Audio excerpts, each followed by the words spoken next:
Você conhece a lore do cenário de RPG de Vampiro à Máscara? Vampiro à Máscara é um jogo de RPG lançado lá em 1991 e criado por Mark Rehagen pela editora White Wolf. O primeiro de vários jogos do sistema Storyteller que seriam utilizados no cenário que nós chamaríamos de O Mundo das Trevas. Um cenário que depois de Vampiro à Máscara comportaria jogos como Lobisomem: O Apocalipse, Mago: A Ascensão, Changeling: O Sonhar, Demônio: A Queda. O jogo, quando foi lançado, foi um enorme afastamento dos outras temáticas de jogos que existiam na época que tratavam muito de heroísmo. Aqui você não estaria jogando com um herói de capa e espada que salvaria princesas e exterminaria dragões, ou com detetives sobrenaturais explorando o oculto e heróis com superpoderes defendendo o mundo de supervilões. Aqui o jogador interpreta um monstro amaldiçoado, bebedor de sangue que não pode andar na luz do dia. Um vampiro. Uma criatura para sempre presa a seus instintos animais, de fome, de medo e de raiva. Um jogo de horror pessoal, onde os jogadores estariam sempre na corda bamba moral da existência. Afinal, sua necessidade de sobrevivência vinha acompanhada de meios horríveis para manter a sua existência.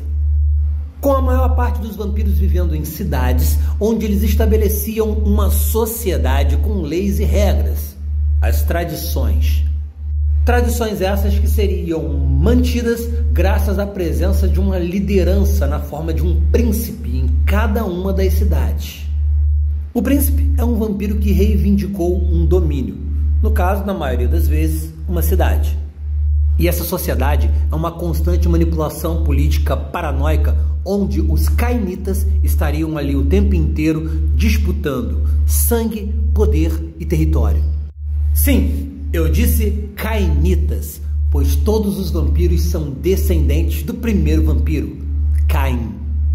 Caim, filho primogênito de Adão, o primeiro homem, e de sua esposa, Eva, a mãe de toda a humanidade.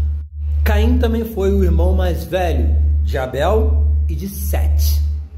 Este último, o terceiro filho de Adão e Eva, em substituição a Abel, que seria morto por seu irmão mais velho, Caim.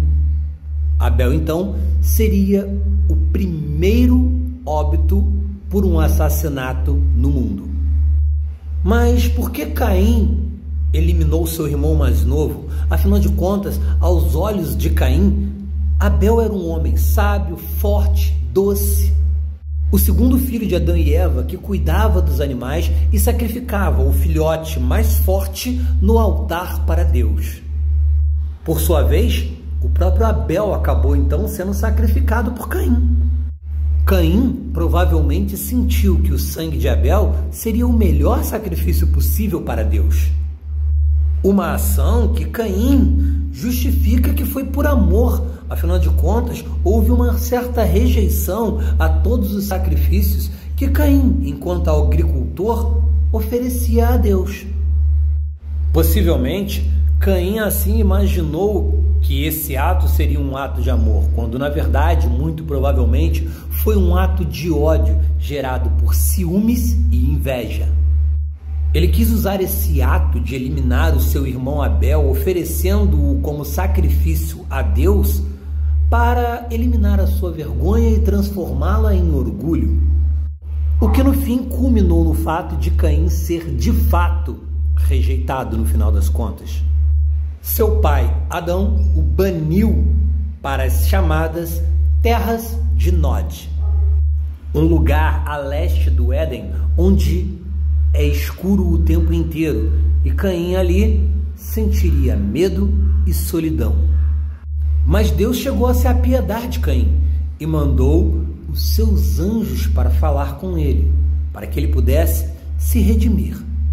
Um por um, Miguel, Rafael, Uriel ofereceram a redenção pela graça de Deus. Mas cada anjo, com sua proposta, foi rejeitado por Caim. Um a um, Caim rejeitou. E a cada rejeição, Caim foi amaldiçoado de uma forma diferente. Ser vulnerável ao fogo, não poder mais caminhar à luz do dia. E como um parasita, sobreviveria bebendo o sangue dos outros e comendo cinzas, que aqui no caso a gente vai interpretar como vivendo em eterna tristeza. Em eterna tristeza mesmo, pois Caim agora era imortal. E tudo que tocasse desintegraria em pó até o fim dos dias.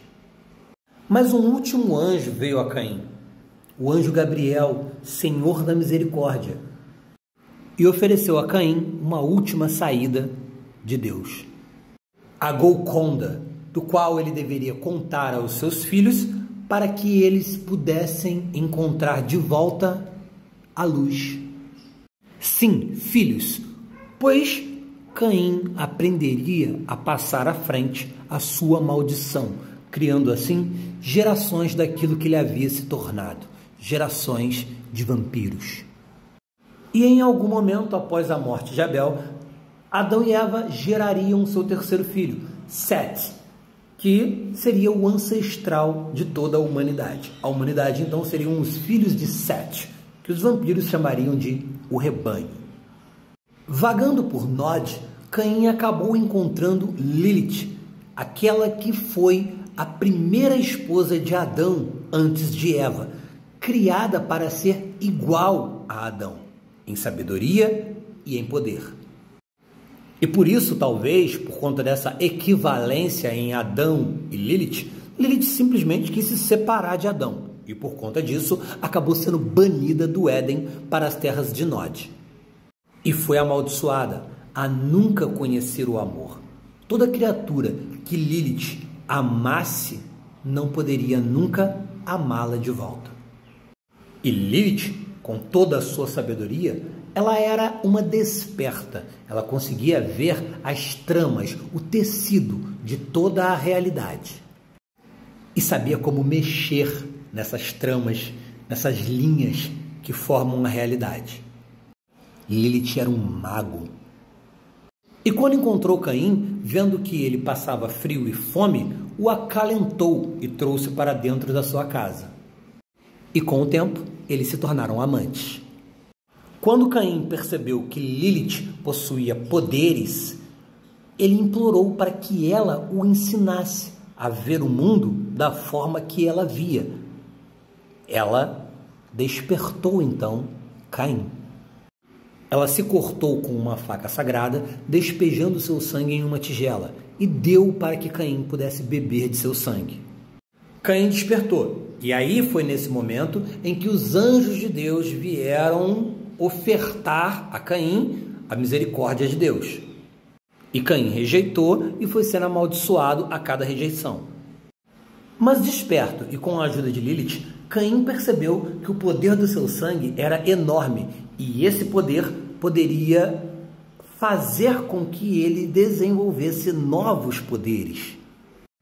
E é aqui que Caim desenvolve os poderes vampíricos, que a gente vai chamar de disciplinas. A mover-se mais rápido com a rapidez, a ser mais forte com a potência, a resistir mais a golpes com a fortitude, a presença, a dominação, a metamorfose.